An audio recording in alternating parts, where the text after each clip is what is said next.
확연하게 둘로 분리가 되어 인식이 되고 왜 육신은 십자가에 못 박혀 죽을 수밖에 없는 것인지 그리고 왜 우리는 성결의 영으로 살아나야 하는지를 인생 속에서 경험하게 되는 거예요. 그게 신앙생활이란 말입니다.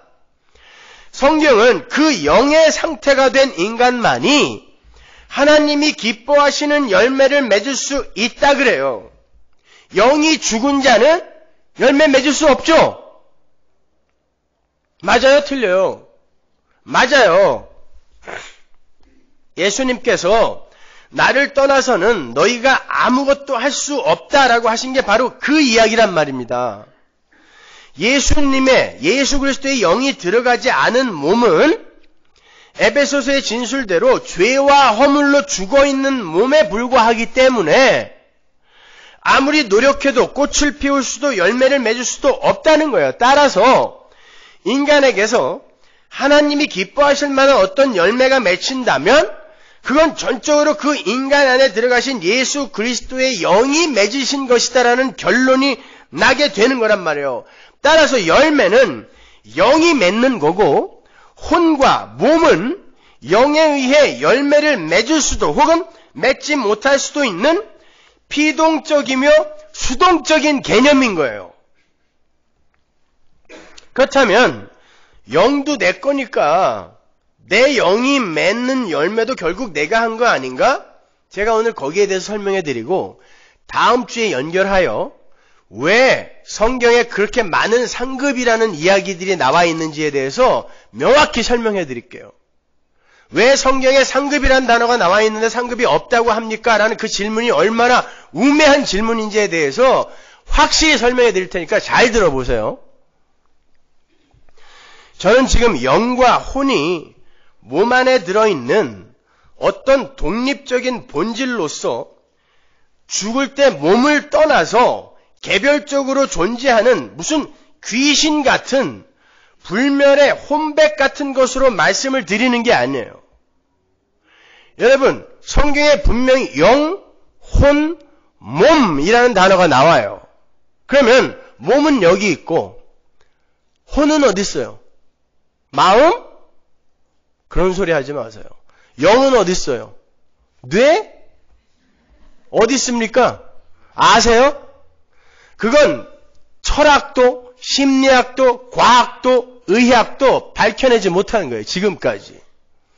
성경만 거기에 대해서 대답하고 있어요. 많은 이들이 인간이라는 존재를 헬라의 플라톤 철학이나 영지주의 등의 영향을 받아서 영과 혼과 육 혹은 영혼과 육신 등으로 나누어서 이해를 하고 있습니다.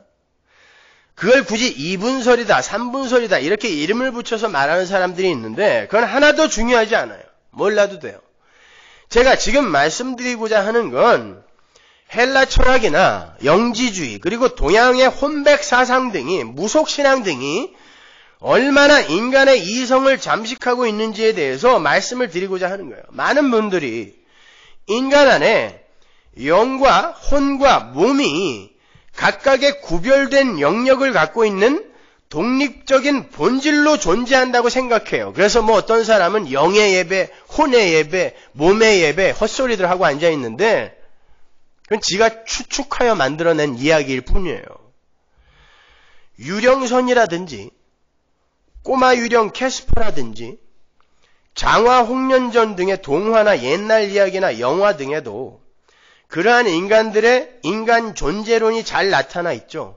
몸과 분리된 독립적 개체로서의 어떤 존재가 우리 안에 존재하다가 몸에서 튕겨져 나가게 되면 그 자체가 독립적 개체로 존재할 수 있다는 사고예요. 장화 홍련의 몸은 무덤 속에서 썩었는데 어떤 독립적 개체인, 그게 영인지 혼인지 몰라요. 지들도 몰라요. 근데 그게 독립적 개체로 나타나서 사또에게 맨날 밤마다 울며 지랄을 떤단 말입니다. 이게 인간들이 갖고 있는 인간 존재론이에요. 그죠? 이게 영지주의란 말입니다. 이게 헬라 철학이란 말입니다. 이게 혼백 사상이에요. 동양 사상에. 성경에는 사람들은 그게 무엇인지 물어보면요, 심리학이나 성경을 고사하고 심리학이나 철학이나 의학이나 과학에 근거해서도 그것을 정확하게 설명해내는 사람이 없어요. 그저 헬라 철학이나 영지주의나 혹은 동양의 혼백 사상이나 무속신앙 등에서 차입한 그냥 수많은 추론과 상상에 의해서 지들 마음대로 대답하는 거예요. 성경에는 영과 혼과 육이 아주 정확하고 명료하게 구별이 되어 기록이 되어 있어요. 물론 개역 성경만으로는 그 구별을 다 분별하여 이해를 할 수가 없습니다. 왜냐하면 개역 성경의 번역 자체가 그 영과 혼과 몸, 그 중에서 특히 영과 혼의 부분을 너무 분별 없이 번역을 해 놓았기 때문에 그래요. 번역을 한 사람 자체가 그 영과 혼과 그 몸의 구별이 뭔지를 모르고 번역을 했기 때문에 그 단어들을 막 혼용해서 번역을 해놨어요. 그래서 개역 성경을 읽는 것만으로는 영과 혼과 몸에 대해서 분명한 구별과 판단을 할 수 없습니다. 그래서 예수를 믿는다는 사람들조차 영이나 혼 혹은 영혼 등을 사람이 죽으면 염라대왕 앞으로 끌려가게 되는 사람 안에 들어있는 보이지 않는 어떤 것 정도로 이해를 하는 거예요. 나는 죽는데 여기에서 뭐 연기 같은 게 뿅 나가서 염라대왕 앞으로 고개 끌려가는 거라고 착각한단 말입니다. 그래서 혼줄이 빠진다느니 혼난다느니 그런 말들을 하는 거고, 재채기를 하면 혼이 놀라서 도망갈까봐 그러지 말라고 bless you라고 인사까지 해주는 거예요. 아메리카 인디안들은 초원에서 말을 달리다가 가끔씩 서서 자기의 영혼을 기다린다 그래요. 자기가 너무 빨리 달려서 혹시 자기 영혼이 자기를 따라오지 못하면 낭패니까. 진짜 그럽니다. 지금도 그런데요. 아메리카 인디안들은 지금도 빠른 속도로 차를 몰다가 가끔씩 갓길에 쓴다 그래요. 영혼 따라오라고. 심지어 사람이 죽으면 그 영혼이 혹시 자기에게 해코지를 할까봐 장례식장에서 하늘을 향해 화살을 쏘죠. 군대의 장례식장에서 하늘을 향해 조총을 쏘는 게 바로 그거 보고 배운 거예요. 그러한 맥락입니다. 영혼을 죽이는 거예요. 그 영혼이 자기에게 해코지 할까봐 사람들은 죽음을 두려워하거든요. 귀신론으로 유명한 베레와파에서는 하나님이 정해주신 120년의 수명을 다 못 살고 죽은 영혼은 귀신이 되어서 구천을 떠돈다고 해서 모든 사건과 사고와 질병 등을 그러한 귀신들의 책임으로 모두 전가를 시키죠. 그 120년의 수명이 어디서 나온 거예요? 노아의 홍수 사건에서 거기 120년이라고 하나님이 거기 써놓은 거를 인간의 수명이라고 이 사람들이 착각한 거죠. 그거는 노아가 방주 만들 기간 동안에 120년 동안 내가 너희들에게 기회 준다라는 이야기지, 인간의 수명이 그때부터 120년이 됐다라는 말이 아니란 말입니다. 그래서 뭐 비타민C를 열심히 먹으면 120살까지 산다고 웃기는 소리 하지 마세요. 그건 성경이 말하는 영이나 혼, 영혼과 많이 다른 거예요. 구약 성경에는 영과 혼과 몸이라는 단어가 정확하게 루아흐, 네페시, 바사르로 구별이 되어서 기록이 돼요. 히브리 원어 성경을 보면 신약 성경에도 영과 혼과 몸은 정확하게 푸뉴마, 푸시케, 소마로 구분이 되어서 기록이 되어 있어요. 몸인 소마와 육체인 사륵스는 또 다른 개념이에요. 그건 오늘 설명할 수가 없으니까 다음에 제가 설명해 드릴게요. 아무튼 우리가 조금 전에 읽었던 로마서 8장 10절의 그 영은 푸뉴마입니다. 성령이에요. 푸뉴마. 그 단어는 항상 성령을 가리켜요. 그런데 어떤 때에는 그 푸뉴마라는 단어가 성도의 영을 가리킬 때도 있어요. 영. 그러니까 우리 안에 살아계신 이는 우리의 영혼이 아니라 그리스도의 영인 성령인 거예요.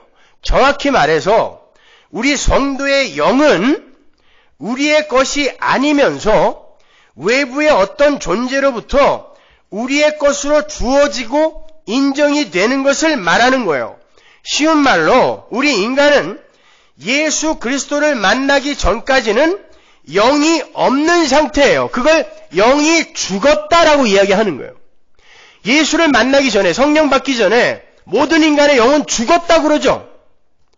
그 영이 죽었다는 건 그 상태에서는 영이 없다라는 뜻이에요. 그 말을 오해하시면 안 돼요. 그 말은 인간 안에 사유되어 있던 독립적 개체로서의 어떤 영이 죄로 인해서 죽었다가 그리스도의 영이 들어옴으로 말미암아 그 영과는 별개로 살아나는 게 아니에요.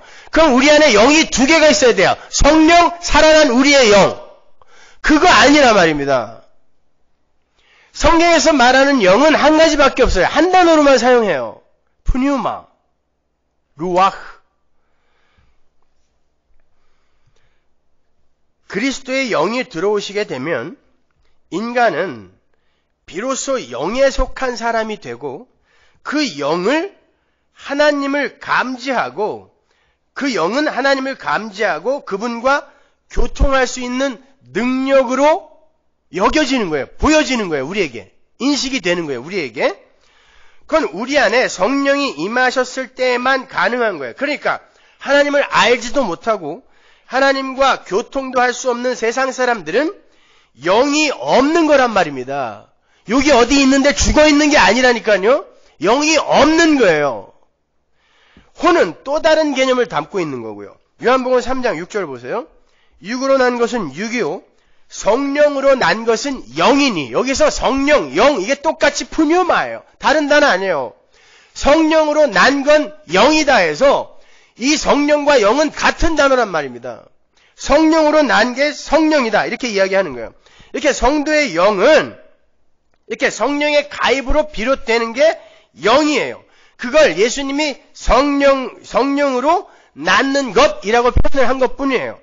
이렇게 성도의 영은 하나님의 은혜로 예수 그리스도와의 관계가 맺어지고 이걸 연합이라 그래요.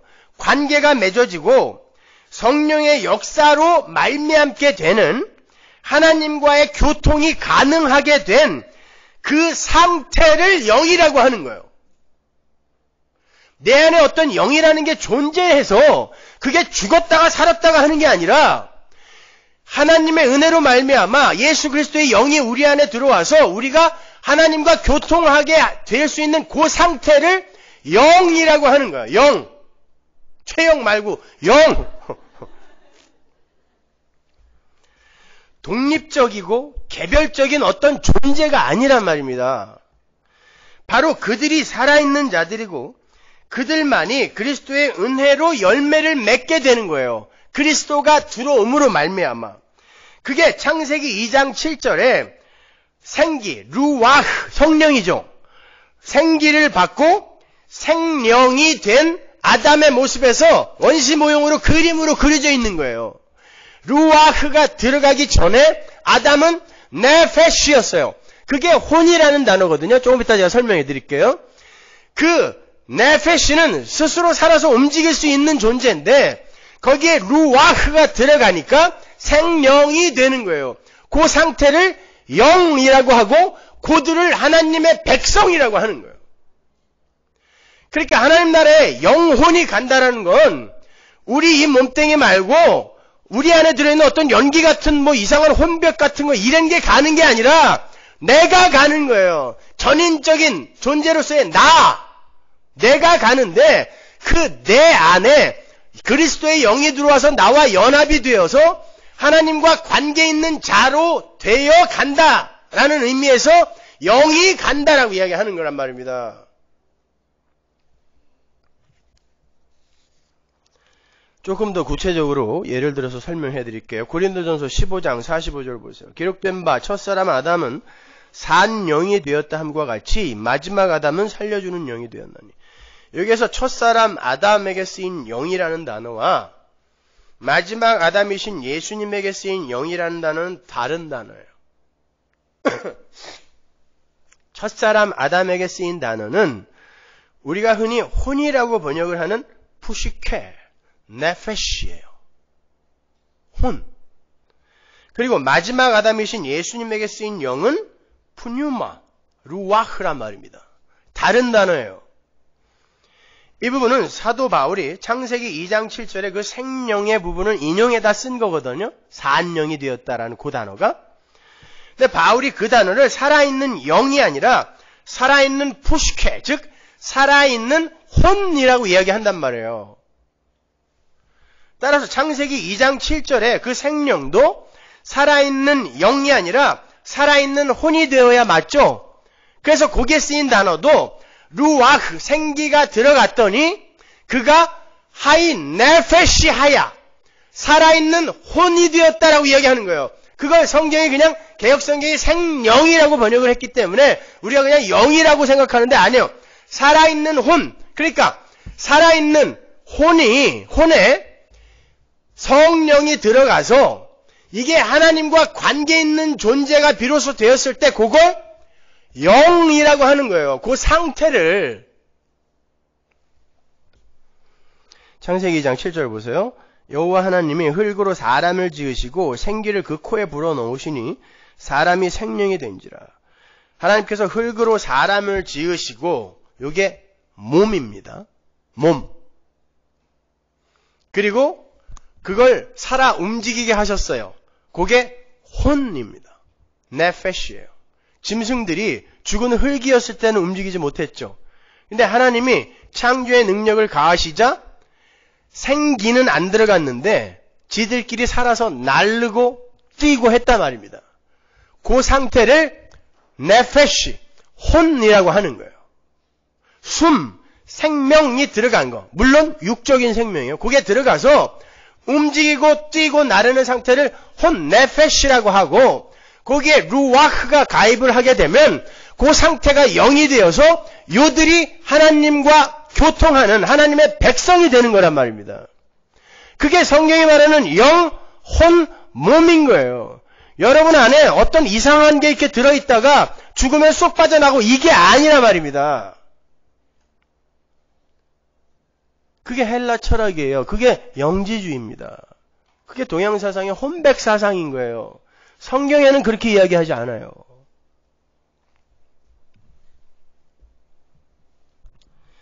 신약에서 푸시케라는 단어가 쓸 때도 마찬가지예요.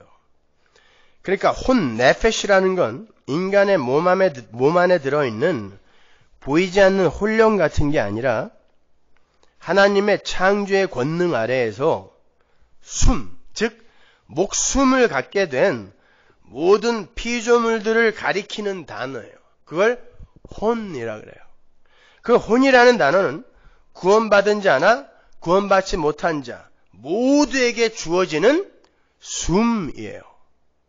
심지어 그 혼이라는 단어는 성경에 짐승에게도 쓰입니다. 그 네페시, 혼이라는 단어가 구약 성경에 어디에 나오는지 몇 군데만 제가 찾아드릴게요. 창세기 46장 27절. 애굽에서 요셉에게 낳은 아들이 2명이니 야곱의 집 사람으로 애굽에 이른 자의 도합이 70명이었더라. 여기서 2명이라고 번역이 된 단어도 네페시고 70명에서 그 명도 네페시예요. 굳이 직역을 하면 혼이죠. 네페시. 그럼 우리가 가진 혼의 개념으로 이 구조를 번역을 하면 어떻게 되죠? 요셉이 2명의 혼을 낳은 거예요? 혼령?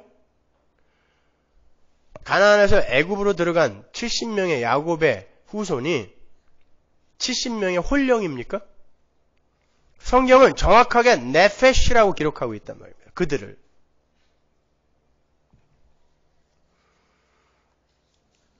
성경에 나오는 네페시, 혼은 혹자들이 이야기하는 것처럼 마음도 아니고 우리가 알고 있는 사전적 개념의 혼령도 아니에요. 말씀드린 것처럼 성경이 말하는 혼은 하나님의 창조의 손길이 직접 닿은 숨이 붙어있는 존재를 가리키는 거고 좀 더 정확하게 말하면 피조물들에게 하사된 하늘의 생명과는 구별되는 역사 속의 생명 그리고 하늘과 구별되는 지옥 속의 생명 등을 총칭하여 혼이라 그래요. 지옥에서 인간들이 몸을 갖고 살아서 고통을 당하는 그 상태도 혼이에요. 그래서 천국과 지옥에 혼이 간다라고도 이야기하는 거예요. 물론 그건 육신적인 생명을 가리키는 거고 아울러 하늘 생명과 대조되는 지옥의 생명을 가리키는 거예요. 열왕기상 17장에 가면 사르밧 과부의 아들의 몸에서 혼이 나갔다가 들어갔다가 하죠. 예, 혼이 나가면 죽은 흙 되는 거예요. 혼이 들어오면 숨이 붙는 거예요. 생명. 그래서 혼이에요. 그 안에 들어있던 개랑 비슷하게 생긴 어떤 연기가 나갔다가 들어갔다 한 게 아니라, 이해가 가세요? 출애굽기 12장 15절 보세요. 너희는 7일 동안 무교병을 먹을지니 그 첫날에 누룩을 너희 집에서 제하라. 무릇 첫날부터 7일까지 유교병을 먹는 자는 이스라엘에서 끊쳐지리라. 여기서 유교병을 먹는 자라고 번역이 된 어구에 네페시가 쓰였어요. 그러니까 성경에 기록된 네페시, 혼은 빵도 먹어요. 그죠? 시편 107편 18절 보세요. 저희의 혼이 각종 식물을 싫어하여 사망의 문에 가깝도다. 식물이라는 건 음식이죠. 여기도 네페시가 각종 음식을 싫어한다. 홀령이 음식도 먹어요? 좋아하고 싫어하고 그럽니까? 신약으로 한번 가볼까요? 사도행전 2장 42절. 그 말을 받는 사람들은 세례를 받으며 이날에 제자의 수가 3,000이나 더하더라. 여기서 3,000명에 쓰인 단어도 푸시케예요. 사람이 아니에요. 혼. 구원받은 산자예요. 사도행전 27장 37절. 배에 있는 우리의 수는 전부 276인이러라. 여기서 276인의 인도 푸시케, 혼이에요. 여기는 다 구원받은 사람도 아닌데 그냥 혼이라고 쓰죠. 살아 움직이는 존재를 이야기하는 거예요. 이렇게 성경에서 혼이라는 개념은 하나님의 창조의 능력에 의해서 산 존재가 된 자들을 가리키고, 그건 믿지 않는 자나 믿는 자 모두에게 공이 쓰이는 보편적인 칭호예요. 그래서 그 혼을 가리키는 네페시나 네사마라는 단어는 숨이나 목숨 등으로 혼용하여 쓰기도 하는 거예요. 다시 말하지만 그 혼, 네페시, 네사마가 끊어지면 살아있던 존재가 죽은 흙덩이, 먼지덩이가 되는 거고, 그걸 몸이라고 하는 거예요. 근데 그 몸은 새 걸로 바꿔준단 말입니다. 그 새 걸로 바꾸어진 상태로 살아나는 그걸 혼인 거예요. 새 혼. 그리고 그렇게 새롭게 살아난 자들과 하나님과 영원히 연합한 상태를 영이라고 하는 거예요. 그들이 천국에 들어가는 거란 말입니다. 그게 성경이 말하는 영과 혼과 몸의 개념인 거예요. 그러니까 한 번 창조된 혼은 죽지 않습니다. 불멸이에요. 왜? 나중에 예수님이 재림하실 때 지옥에 갈 자들도 새 몸으로 부활합니다. 영원히 죽지 않는 몸으로. 새 거예요, 그거요. 우리는 영광의 부활, 그들은 멸망의 부활, 부활을 한다고요. 그리고는 혼의 상태로 영원히 존재하는 거예요. 근데 하나님의 백성들만 그 혼의 상태에서 영과 연합을 하는 거예요. 성령과. 그들을 하나님의 백성이라고 하는 거예요. 열왕기상 17장 22절 보세요. 여호와께서 엘리야의 소리를 들으심으로 그 아이의 혼이 몸으로 돌아오고 살아난지라. 이 이야기 한 거예요, 제가. 네페시, 네사마가 떠나면 그냥 고기 덩어리가 된다는 뜻이에요. 누가복음 12장 20절. 하나님은 이르시되 어리석은 자여, 오늘 밤에 네 영혼을 도로 찾으리니 그러면 네 예비한 것이 네 것이 되겠느냐 하셨으니, 여기에서 그 안에 들어있는 어떤 영혼을 쏙 빼간다는 뜻이 아니라 네 숨을 하나님께서 거두어 가버리시면 넌 고깃덩이 되는데 너 어떡할 거냐, 이런 뜻이에요. 이게 네페시란 단어거든요. 영혼이 푸뉴마 아니에요. 네페시. 네 목숨 하나님이 가져가면 어떡할 거냐, 이런 뜻이에요. 그러니까 사무엘상 28장에서 사울이 접신한 여인에게 찾아가서 사무엘의 혼령을 불러오리는 그런 장면을 생각하시면서 혼이라는 게 그러한 귀신의 모양으로 존재하는 것이라고 생각하시면 안 돼요. 거길 히브리 언어로 보면 거기에서 신접한 여인이 본 건 신이에요. 개역성경에도 신이라고 나오죠. 내가 신을 보았는데 그러죠. 귀신 아닙니다. 그 신이라는 단어가 엘로힘입니다. 엘로힘은 뭐예요? 하나님이란 말이에요. 사무엘 귀신 본 게 아니라 하나님이라는 단어가 거기 쓰여 있다니까요. 그리고 또 하나 중요한 건 그 신접한 여인이 사무엘의 혼령을 끌어올리기 위해서 아무것도 한 게 없어요. 사울이 찾아가서 사무엘 끌어올려라 그랬더니 그냥 사무엘이 갑자기 나타났고 그 여인은 깜짝 놀라서 소리 지르는 것밖에 없어요. 그 여인이 뭘 해서 불러 올린 게 아니란 말입니다. 근데 우리는 항상 그런 데에만 관심을 두고 있는 거예요. 야, 무당도 진짜 귀신을 불러 올릴 수 있네?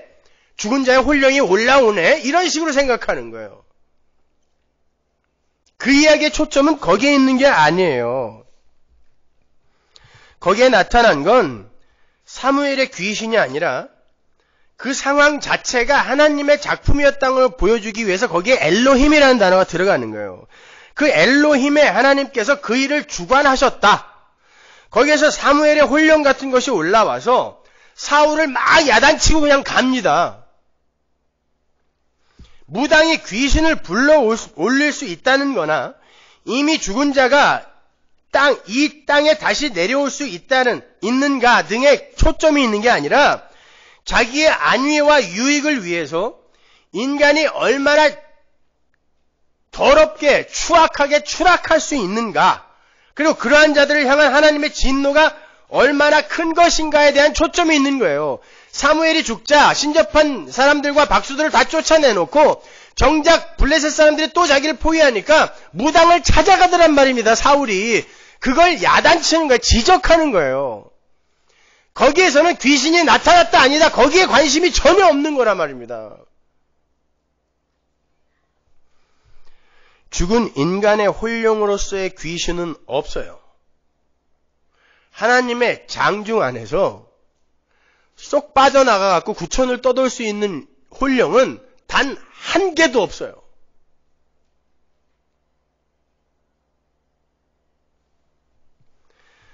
다만 마귀의 세력들이 그러한 것들로 속일 수는 있습니다. 우리들이 워낙 그렇게 믿고 있으니까 마귀의 세력들이 3년 전에 돌아가신 큰아버지의 혼령으로 나타날 수 있어요. 그건 여러분이 속는 겁니다. 그런 혼령 없습니다. 귀신이라는 건 마귀의 속임수인 거지 실제로 존재하는 인간의 혼령 같은 게 아니에요. 인간은 그 자체로 전인적인 존재예요. 여러분이 죽고 그러면 그 몸을 떠난 그 몸이 여기 있는데 그러면 나는 어디 있는가? 혼령으로 하나님 앞에 가는 거 아닌가? 아니요. 여러분이 이 역사를 떠나는 순간 여러분은 영혼으로 들어가잖아요. 영혼은 시간과 기다림이 없는 곳이기 때문에 거기에서 이미 여러분은 새 몸을 입게 되는 거라니까요. 이 몸을 벗는 순간 새 것을 입고 하나님 앞으로 가는 거예요. 그걸 역사 속에서 설명을 하기 위해 우리가 죽고 무덤 속에서 잠자다가 나중에 예수님이 재림하면 또 부활을 했다가 이런 식으로 설명한 거지, 영혼 속에서는 그런 순서가 없어요. 영원한 현재밖에 없는 것이거든요. 거기는. 그렇게 인간은 그 자체로 전인적인 존재예요. 몸을 가진 인간에게 하나님이 주시는 그 생명이 들어가면 그 자체가 혼이 되는 거고, 그 혼에 성령이 들어가서 하나님과의 교통이 가능하게 되면 그 상태를 영이라고 하는 거예요. 그 각각이 개별적이며 독립적인 개체가 아니란 말입니다. 그러니까 가위 같은 거 눌리면서 무서워하거나 두려워하거나 그러지 마세요. 그런 거 없는 거예요, 걔네들은요. 뒤에서 누가 껴안았다. 돌아봤더니 검은 자위가 없는 어떤 여자가 자기를 내려다보고 있더라. 허약해서 그런 거예요. 밥 잘 드시고 운동 열심히 하세요. 지나친 다이어트 같은 거 하지 마시고. 요즘 전 세계적으로 젊은 여인들 사이에서 먹은 걸 토해내는 다이어트가 유행이라고 하는데, 여러분 그건 죄입니다. 하루에도 수천 명이 죽습니다. 굶어서. 근데 하나님이 주신 귀한 음식을 먹고 토해요? 마른 몸 유지하겠다고? 그 사람들이 가위 눌려요. 로마가 그래서 망한 거예요. 로마의 화장실에는 항상 토하는 기계가 있었어요. 먹고 토하고 또 먹고 토하고. 그건 로마만 망하게 하는 게 아니라 나를 망하게 하는 거예요. 아니, 넉넉하고 푹신하고 얼마나 좋아요. 그냥 그렇게 사세요. 그 KBS 스페셜에 나온 그 꽃제비 23살 여자아이가 토끼풀만 뜯어먹다가 며칠 전에 굶어 죽었대요. 옥수수 밭에서. 우리 바로 주변에 그런 사람이 있습니다. 그럼 운동 열심히 하시고, 운동도 필요 없어요. 원래 인간은 노동형 인간으로 하나님에 의해 지어졌어요. 하나님이 운동하라고 이 몸 만들어 놓은 거 아니에요. 일하고 성실히 살면 운동도 필요 없어요. 근데 아무것도 안 하고 배 나오니까 토해. 살찐다고 열심히 가서 뭐 에어로빅하고 뭐 하는 짓들이에요, 그게. 그냥 열심히 사세요. 그러면 아무것도 안 해도 돼요.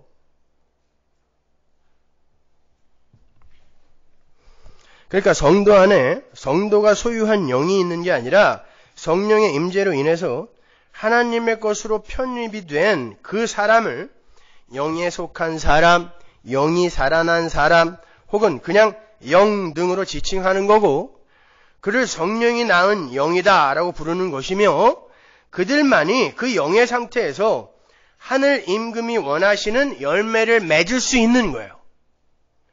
그들에게서 하나님의 영이 빠져나가면 그들은 곧 죽은 자가 되는 거잖아요. 성경의 기록에 의하면. 그러니까 하나님의 영이 빠져나가면 아무것도 할 수 없는 존재가 하나님의 영이 들어가서 뭔가를 했다면 그건 하나님의 영이 하신 것이지 그가 한 게 아니잖아요. 근데 그걸 근거로 들이대면서 상 달라고 얘기할 수 있냐고요. 예?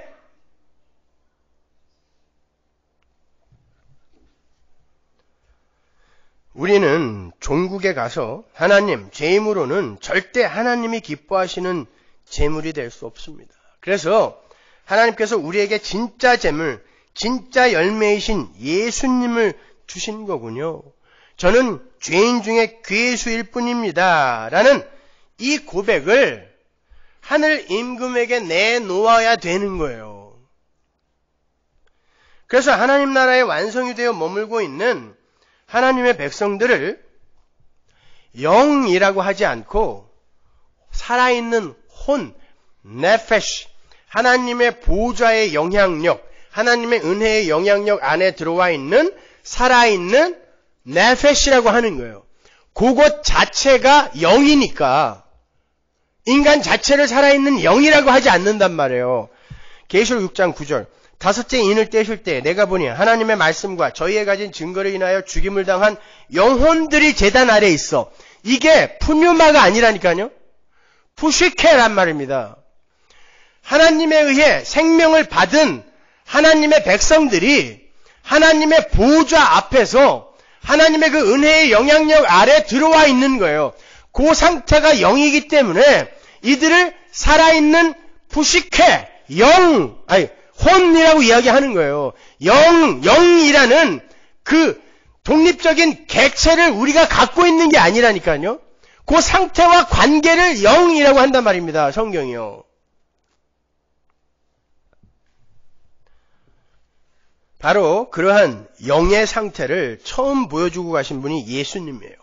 누가복음 24장 39절. 내 손과 발을 보고 나인 줄을 알라. 또 나를 만져보라. 영은 살과 뼈가 없으되 너희 보는 바와 같이 나는 있느니라. 여기서 영은 이 푸뉴마예요. 성령, 하나님은 살과 뼈가 없어요. 근데 나는 있다. 부활하신 예수 그리스도가 나는 살과 뼈가 있다라고 이야기를 해요. 주님은 우리 때문에 무소부재, 편재의 속성, 하나님만의 그 독특한 속성을 포기하신 분이죠. 살과 뼈를 갖는 바람에. 그러나 주님 안에 성령이 들어가심으로 말미암아 그분이 우리 안에 영으로 오셨죠. 보세요. 영은 살과 뼈가 없다. 그러니까 나는 영 아니다라는 뜻이에요. 지금은. 그런데 그리스도의 영, 그분이 성령이 되셔서 오셨다는 건 살과 뼈를 가진 상태에서 성령을 받았더니 우리 안에 들어오실 수 있는 존재가 되더라는 것이죠. 그런 거예요. 하나님의 속성으로서의 살과 뼈는 편재, 무소부재는 포기하셨는데 성령과 연합됨으로 말미암아 또 다른 영의 상태가 됐어요. 그게 뭐냐면 우리의 모습이란 말이에요. 살과 뼈를 가지고 하나님과 연합됨으로 말미암아 영의 상태가 되어서 하나님처럼 살게 되는 첫 열매, 그게 예수란 말입니다. 그분이 그래서 살려주는 영인 거예요. 푸뉴마. 살과 뼈가 있어서 영이 아닌데 그런데 살려주는 영이 되시는 거란 말입니다. 우리의 상태를 첫 열매로 보여주시는 거예요. 그것이.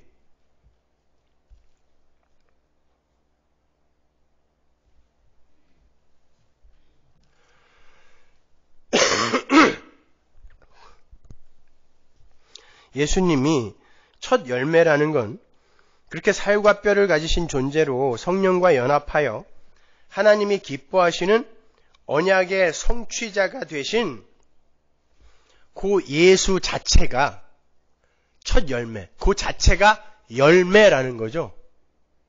그분이 뭘 하고 안 하고가 중요한 게 아니라 그분이 첫 열매라는 건 하나님이 원하시는 열매는 하나님이 살려낸 어떤 자들이 뭘 하고 안 하고가 중요한 게 아니라 하나님이 그분의 능력으로 만들어낸 그 창조물 자체, 하나님의 백성 그 자체가 열매라는 거예요. 그래서 예수가 첫 열매인 거예요. 여러분 자체가 열매라니까요. 근데 내가 하나님이 기뻐하시는 열매가 되기 위해서 내가 한 게 뭐가 있냐고요. 아무것도 없잖아요. 그러니까 우리는 하나님을 찬송할 수밖에 없는 거예요. 그게 바로 에베소서 1장의 창세전 언약의 성취 아닙니까? 우리를 왜 창조했다, 우리를 왜 구원하셨다 그래요? 찬송이 되게 하기 위해서. 그게 복음이란 말입니다. 그게 그렇게 영이라는 것은 피조물이 사유할 수 있는 게 아니라 하나님의 영과 관계를 맺고 사는 피조물의 상태를 가리키는 거예요. 그래서 전도서 기자는 하나님의 성령 아래에서 하나님에 의해 쓰임을 받는 모든 존재에게 영이 있다라는 식의 뉘앙스를 풍기기도 하는 것입니다. 전도서 3장 20절. 다 흙으로 말미암았으므로 다 흙으로 돌아가나니 다 한 곳으로 가거니와 인생의 혼은 위로 올라가고 짐승의 혼은 아래 곧 땅으로 내려가는 줄을 누가 알려. 여기서는 루아흐인데 또 혼이라고 번역을 해놨어요. 영이죠. 인간의 영은 위로 올라가고 짐승의 루아흐, 영은 아래로 내려간다. 이게 무슨 말이에요? 인간에게도 영이 있고 짐승에게도 영이 있단 말이에요? 여러분이 아시다시피 창세기 1장의 첫 창조 때에 짐승들에게는 생기, 루아흐가 불어넣어진 적이 없습니다. 그냥 네페시예요. 그걸 하늘 생명의 관점에서 봤을 때는 살아있지만 죽었다고 하는 거예요. 그 혼, 숨까지, 네페시까지 뺏긴 상태를 그냥 죽은 흙이라고 하는 거고, 몸. 그래서 짐승은 그냥 네페시, 혼의 상태잖아요. 인간만이 하인 네페시, 하야인 영의 상태로 창조가 됐단 말입니다. 그건 하나님의 백성들이 어떠한 형국으로 창조가 될 것인지에 대한 원시 모형이죠. 혼에 하나님의 성령이 부어져서 비로소 영이 되는 그런 형국을 원시 모형으로 보여준 거란 말입니다. 근데 왜 여기에서는 마치 짐승에게도 영이 있는 것처럼 기록되어 있는가? 여기에서 인생과 짐승은 하나님의 백성과 유기된 자의 모형으로 등장하는 개념이에요. 바로 위에 17절을 보면 전도서 기자가 의인과 악인에 대해서 이야기를 합니다. 그리고는 바로 인생과 짐승의 이야기로 옮겨가고 있는 거예요. 그러니까 인생의 영은 하늘에 올라가고 짐승의 영은 아래로 내려간다는 말은 하나님의 백성들의 삶에 관여하신 성령은 그 백성들을 반드시 영의 상태로 하늘로 데리고 올라가실 것이며 유기된 자들의 삶에 관여하시는 성령께서는 그들을 이끌고 땅으로 내려가셔서 영원히 죽은 흙의 자리로 돌려놓으신다. 지옥으로 보내버리신다라는 그런 것을 암시하는 말씀인 거예요. 지옥불은 무슨 불? 성령의 불.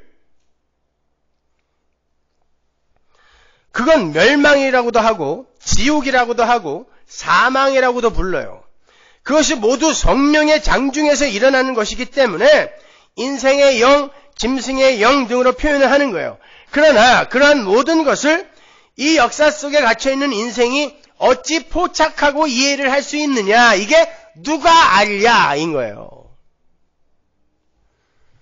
예를 들어서 발람을 태우고 가던 당나귀가 말을 했을 때 당나귀에게 갑자기 어떤 능력이 생긴 게 아니라 하나님께서 당나귀에게 임하셔서 당신이 하실 말씀을 한 거죠. 그 상태를 영의 상태라 그래요. 제한적이잖아요. 고레스를 하나님이 나의 목자라고 이야기하십니다. 그러면서 그가 내 뜻을 다 이룰 것이다라고 이야기를 해요. 그렇지만 그가 구원받지는 못했습니다. 그렇게 고레스가 하나님에 의해 잠깐 쓰임을 받을 때 그 상태를 영의 상태라 그래요. 사울 마찬가지예요. 사울에 악령이 들어갔다가 하나님의 성령이 들어갔다가 막 그런 혼란스러운 모습이 성경에 나오죠. 그거예요. 성령이 임하게 되면 하나님의 뜻을 이루는 도구로 잠시 쓰이게 된단 말입니다. 그 상태가 영의 상태인 거예요. 십자가로 말미암아 성령께서 완전히 당신의 백성들에게 임하시기 전까지, 그게 언제죠? 오순절 성령 강림. 그 이후로는 성령이 들어왔다 나왔다 안 합니다. 그때 완전히 들어오는 거예요. 그때까지, 즉 구약 때까지는 모든 영의 상태가 그렇게 한시적일 수밖에 없는 거예요. 그건 구약 때 구원받은 하나님의 백성은 그렇게 엉터리로 구원받았다는 뜻이 아니라 십자가가 얼마나 대단한 것인가를 설명해 주기 위해 그 이후로는 성령이 안 떠난다라고 이야기하는 거예요. 이 세상 그 어떤 존재에게서도 성령이 떠나지 않습니다. 모든 건 성령의 장중에 있기 때문에. 그리고 성령이 들어갔다 나왔다 하는 것도 아니에요. 그러나 우리에게 뭔가 설명해 주기 위해 그렇게 표현하는 것뿐이란 말입니다. 그렇게 하나님의 장중에서 하나님께 들려 쓰임을 받는 그 상태를 영의 상태라 하는 거고, 그 중에서 특별히 하나님의 은혜로 구원을 받게 되는 하나님의 백성들과 성령의 그 연합의 상태를 영이라고 하는 거예요. 자, 이제 성경에 등장하는 영과 혼과 몸의 개념을 잘 구별하여 이해하실 수 있겠죠? 데살로니가전서 5장 23절 보세요. 평강의 하나님이 친히 너희로 온전히 거룩하게 하시고 또 너희 온 영과 혼과 몸이 우리 주 예수 그리스도 강림하실 때 흠없게 보존되기를 원하노라. 이거 구원받은 교회에게 한 말이죠. 그들은 영의 상태에 들어가 있죠? 성령과 연합된 상태니까. 살아있죠? 그 상태가 영원히 지속되는 거예요. 몸, 새 몸 주실 거란 말입니다. 그러니까 영, 혼, 몸이 하나도 훼손되거나 하면 안 돼요. 그 상태가 영생인 거란 말입니다. 그래서 이렇게 빌어주는 거예요. 히브리서로 가보세요. 4장 12절. 하나님의 말씀은 살았고 운동력이 있어 좌우의 날선 어떤 검보다도 예리하여 혼과 영과 및 관절과 골수를 찔러 쪼개기까지 하며 또 마음의 생각과 뜻을 감찰하나니 하나님의 말씀은 어떤 것이 영이고 어떤 것이 살아있음, 즉 혼이며 어떤 것이 몸이고 어떤 것이 죽어야 할 육체인지를 분별할 수 있는 눈을 우리에게 주신다는 거예요. 골수, 관절, 몸이란 말입니다. 그리고 그것들을 발라내서 하나님이 준비하신, 하나님이 기뻐하시는 영과 혼과 몸과 몸만을 남기는 거예요. 그게 언약의 성취란 말입니다. 이렇게 영은 죽은 흙에 불과한 우리 몸에 하나님의 생기가 불어넣어져서 살아있는 혼이 된 상태를 말하는 거예요. 그게 창세기 2장 7절에 하이 네페시 하야예요. 영에 의해 살아있게 되는 혼. 그래서 고린도전서에서 바울이 예수님을 살려주는 영이라고 부른 거란 말입니다. 자, 자취하고 그렇게 우리 성도의 살아있음, 그 산자로의 그 상태가 우리의 자기 개발이나 자기 성숙이나 공로나 업적이나 자격이나 열심 등을 배제한 하나님의 은혜와 열심에 의한 거라면 그 살아있는 존재들의 열심은 누구에 의해 격발이 되는 거죠? 우리 안에 들어온 성령에 의해 격발되는 거 아닙니까? 그래서 제가 열심이 없다라고 이야기하지 않은 거예요. 우리에게서 우리 안에 들어와 계신 성령이 열심을 부려 살게 하실 때가 있어요. 그때 열심을 부려야 된다니까요. 그러나 우리 게 아니다라는 걸 알고 열심 부리라는 거예요. 그런데 그렇게 해서 살아난 자들의 행위의 다소에 따라 상급이 차등 있게 주어지게 된다고요? 갈라디아서 5장 22절 오직 성령의 열매는 사랑과 희락과 화평과 오래 참음과 자비와 양선과 충성과 온유와 절제니 이 같은 것을 금지할 법이 없느니라. 여기에서 성령의 열매가 뭐라 그랬어요? 주어라 그랬죠? 성령이 맺으시는 열매. 그게 우리의 삶에 맺힌다는 거예요. 성령이 맺으시는 열매. 로마서 8장 23절 이뿐 아니라 또한 우리 곧 성령의 처음 익은 열매를 받은 우리까지도 속으로 탄식하여 양제될 것 곧 우리 몸의 구속을 기다리느니라. 표준 3번역으로 읽어드릴게요. 그뿐만이 아니라 첫 열매로서 성령을 받은 우리도 성령이 열매예요. 성령 자체가. 왜? 성령이 내 안에서 열매를 맺는 것이기 때문에 성령이 내 안에 들어온 그 자체가 열매란 말입니다. 그래서 성령을 처음 받았던 예수가 첫 열매고 이해가 가세요? 근데 그 열매가 우리 거예요? 근데 무슨 상 달라 그러는 거예요?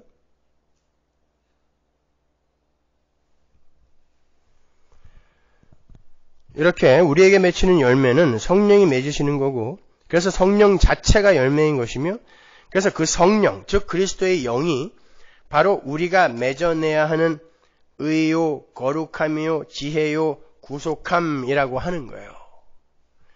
고린도전서 1장 30절 보세요. 너희는 하나님께로부터 나서 그리스도 예수 안에 있고 예수는 하나님께로서 나와서 우리에게 지혜와 의로움과 거룩함과 구속함이 되셨다. 이거 우리에게 열매를 내놓으라는 거 아니에요? 근데 누가 이게 됐다는 거예요? 예수가 이렇게 되어서 우리에게 주어졌다라는 거 아닙니까? 근데 어떤 의를 쌓아서 여러분이 상을 받겠다는 거예요. 빌립보서 1장 11절 예수 그리스도로 말미암아 의의 열매가 가득하여 하나님의 영광과 찬송이 되게 하시기를 구하노라. 표준 3번역으로 볼게요. 예수 그리스도께서 주시는 의의 열매가 가득하여 여러분이 하나님께 영광과 찬송을 돌리게 되기를 기도합니다. 어떻게 더 자세히 설명해줘요? 예수님이 우리에게 그 열매 주신 거구나를 알게 되었을 때 너희 안에서 찬송이 나오게 될 거야. 그게 언약의 성취야. 분명히 이야기해 주잖아요. 그거 아는 자들의 입에서는 찬송밖에 안 나온다는 이야기예요. 그거 하고 가라는 거예요. 이 세상에서. 오늘 본문에도 분명히 나와요. 순종케 하나니라는 말과 부르심을 입은 자라는 말이 나오죠. 이 말은 하나같이 주님께서 하신 일을 의미하고 있죠. 다 수동태예요. 우리가 순종한 게 아니고 주님께서 순종하게 하셨다는 거고 우리가 주님께 나아간 것이 아니라 주님께서 우리를 불렀다는 거예요. 요거 하나 설명해 드리기 위해서 내가 이렇게 길게 해야 되는 거예요, 진짜? 그렇다고 해서 주님이 부르셨을 때 내가 이해하고 달려간 게 아닌가 이렇게 해서도 안 돼요. 불렀다가 아니라 부르심을 입었다예요. 그 단어는 불렀을 때 내가 반응했다는 게 아니라 불렀을 때 내게서 나올 반응까지도 그분이 주셨다는 말이 부르심을 입었다예요. 그러면 우리가 뭘 했냐고요? 불렀고 순종하게 하셨고 다 예수가 하신 거 아닙니까? 그런데 무슨 상을 받겠다는 거예요? 결국 이 말씀들은 복음에 대해서만큼은 우리가 개입할 수 없다는 거예요. 그리고 부르심을 입은 자들의 순종 또한 하나님의 작품이라는 겁니다. 복음을 깨닫게 되고 믿고 순종하게 된 모든 것은 성령이 우리에게 오심으로 가능하게 된 일들이라는 거예요.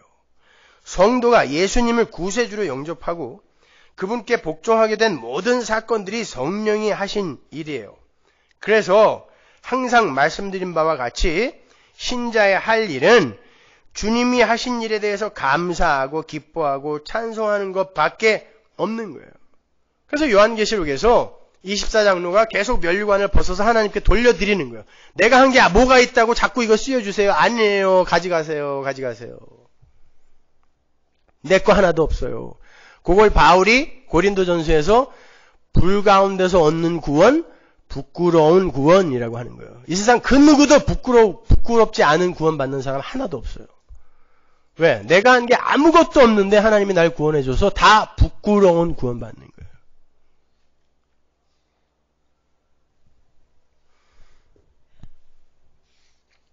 여러분, 우리는 그렇게 나면서부터 죽는 날까지 죄만 짓고 살아요. 여러분은 그걸 아셔야 돼요. 태어나면서부터 거짓말 하다가 철이 들어서 더 많이 하고 늙어 죽을 때도 여전히 자신의 인기와 명성과 위상만을 챙기면서 사는 게 인간들이에요. 우리는 죽는 날까지 내가 좋고 나에게 유익되는 선택만을 선택하며 살아요. 바로 그러한 상태, 영의 상태에 있는 이들은 그 안에 계신 성령, 그리스도의 영에 의해서 하나님이 기뻐하시는 의의 열매를 가시적으로 맺기도 해요. 그러나 그 열매는 이미 예수에 의해서 그 존재 안에 가득 맺어진 은혜의 열매의 표본인 거예요. 그래서 그들의 삶 속에서는 자랑이 있을 수가 없습니다. 바로 그 자랑 없음의 상태, 하나님 절대 의존의 상태를 만들어내시기 위해 하나님은 우리에게 열심을 내게도 하시고 때로는 한없이 추락을 하게 하시기도 하시며 경건한 삶을 살게도 하시고 추악한 자신의 실체를 드러내시기도 하시는 거예요. 그러나 그 모든 상황들이 전부 합력하여 자기 부인, 온전한 자기 부인이라는 그 선을 이루게 되는 거예요. 그래서 제가 여러분 안에 성령께서 열심을 내게 하시면 최선을 다해 열심을 내라고도 하는 거고, 여러분의 추악한 실체가 드러나면 거기에서 절망하지 말고 그때에도 예수님의 십자가 뒤로 숨으라고 말씀을 드린 거예요. 그 어떤 경험도 여러분은 다 하고 가게 돼요. 예수를 믿어서 여러분이 열심히 노력하면 하나님이 기뻐하시는 자로 바뀌는 게 아니란 말입니다. 우리의 삶 속에서는 오직 십자가의 능력만이 드러나야 돼요. 오직 예수님의 하신 일만이 드러나야 됩니다. 하나님은 바로 그 예수라는 그 열매, 성령의 열매, 그것만 보세요. 여러분이 거기에 덕지덕지 붙여서 엉뚱한 열매 붙여온 거 나중에 불에 다 태워버립니다. 그래서 불 가운데서 얻는 구원인 거예요. 갈라디아서 2장 20절 보고 마치죠. 나는 그리스도와 함께 십자가에 못 박혔습니다. 이제 사는 것은 내가 아닙니다. 그리스도께서 내 안에서 사시는 것입니다. 내가 지금 육신 안에서 사는 것은 나를 사랑하셔서 나를 대신하여 자기 몸을 내주신 하나님의 아들을 믿는 믿음 안에서 사는 것입니다. 나는 하나님의 은혜를 헛되게 하지 않습니다. 의롭게 하여 주심이 율법으로 되는 것이라면 그리스도께서는 헛되이 죽으신 것이 됩니다. 이렇게 내 안에서 열매를 맺으며 사는 이는 예수 그리스도예요. 다음 시간에 성경에 나오는 그 많은 상급의 이야기가 무엇인지 제가 하나하나 찝어서 설명을 해드릴게요. 기도하겠습니다.